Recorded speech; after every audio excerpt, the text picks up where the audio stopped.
The wind that night seemed to carry a warning. The streets of ancient Babylon breathed silence as Daniel, now an old man, walked with steady steps, like someone who knows the truth that sustains the world. There was something different about him, a peace that disturbed kings, threatened the envious, and illuminated anyone who watched him, and it was exactly that light that awakened the shadow falling upon him.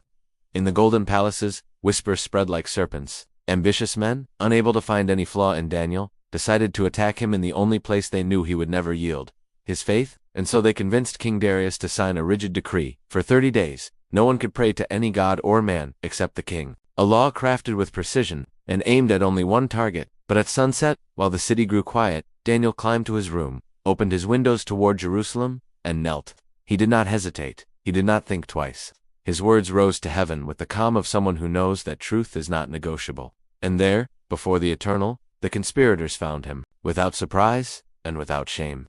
They dragged him to the king, and Darius, seeing Daniel surrounded, felt the weight of the trap. He tried to save him, searched for a way out, but the law of the Medes and Persians could not be revoked. At sundown, the king walked to the lion's den with a divided heart. Daniel descended slowly, illuminated only by the flickering torch and the anxious look in Darius's eyes. "May your God, whom you continually serve, rescue you," the king said, his voice trembling. The stone was rolled into place. The sound echoed like a muffled thunder. Inside, the roars of the lions mixed with the silence that swallowed the night. Daniel took a deep breath, feeling the smell of earth and the heat of the beasts approaching. He could hear their claws scraping the ground, could feel their ancient hunger. Yet still, his heart did not shake. In the pitch-black darkness of the den, he closed his eyes and whispered, "Lord, here I am, as I have always been." And in that instant, as if the whole sky had descended there, Daniel saw a soft light settle over the stones.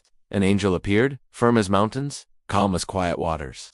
With a silent gesture, he touched the lions, and they drew back, like creatures subdued by an invisible authority. The night moved slowly, and Daniel remained in peace, seated among sleeping beasts, guarded by a holy silence no man could explain. Meanwhile, King Darius could not sleep. His thoughts returned to the den, over and over, imagining the impossible. At the first sign of dawn, he ran with hurried steps to the place. His voice echoed among the rocks. "Daniel, servant of the living God, was your God able to save you?"